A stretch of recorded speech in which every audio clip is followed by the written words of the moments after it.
You know what, guys? I'm a simple man. If I see something isn't right, I must speak about it. And this is more than Netflix just sexualizing young girls. There are definitely more powerful people involved in this. You'll see what I'm talking about.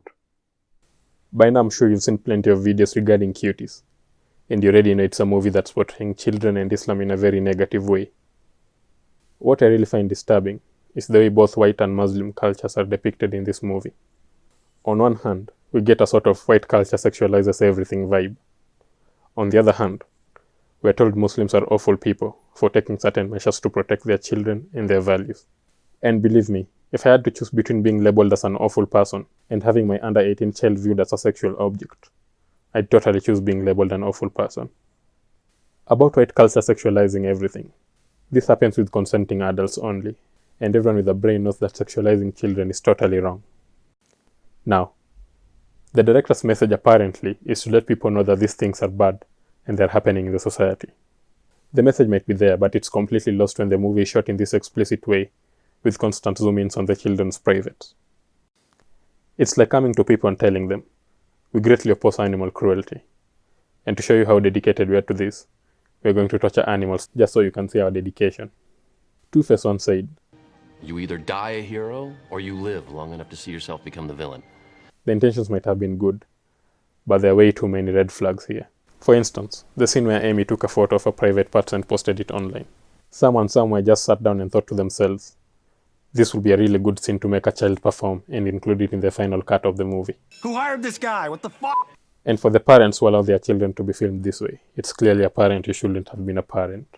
This next one might sound a lot like a conspiracy theory, but personally, I think there's a higher power involved in all this that is trying to normalize pedophilia and child pornography. I mean, look at other shows Netflix has cancelled in the past claiming they're too sensitive. Now imagine this situation. You're a group of really powerful people in the society who also happen to be so messed up in the head that you find satisfaction in sexual acts with minors.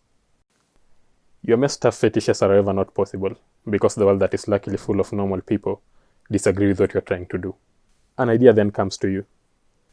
Let's make a movie that tells the world Islam, the most conservative religion, that will never agree with what you want to do, is bad for taking strict measures to protect children.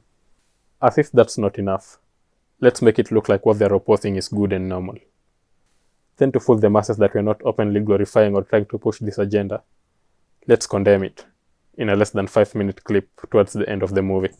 Another clear thing is that 650 children auditioned for the roles of the girls in this movie, meaning 646 of them were rejected. Now, picture this. Our group of powerful people has agents all over, whose work is to acquire more children for them. Maybe some of these agents were present during the auditions for Cuties. You never know.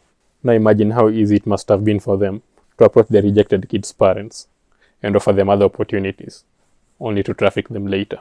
It's even out there on Wikipedia. Jeffrey Epstein once flew in a pair of 12-year-old twins from France for his birthday, molested them, then flew them back. Look it up. And just in case they say there was no better way to pass their message, here are a few suggestions and examples for the people behind this movie. You could have easily used a team of adult cast for the roles you gave these kids. The overly sexualized scenes were not really necessary. Other movies like Bombshell passed a similar message without appearing to glorify what they were condemning. And to you, my loyal viewer who has reached this point of the video, face it, the stuff that is the subject matter of this film is extremely real and happening in your town. If you don't believe me, march down to your local dance studio and see it for yourself. If that's difficult to do, here's another video that's on YouTube, featuring children doing the same things happening in Cuties, except here they don't zoom in on their privates. And to all the film production companies out there, who I know probably won't see this given the size of this channel, we know a lot of foul things are happening behind the scenes, but please, spare our children from them.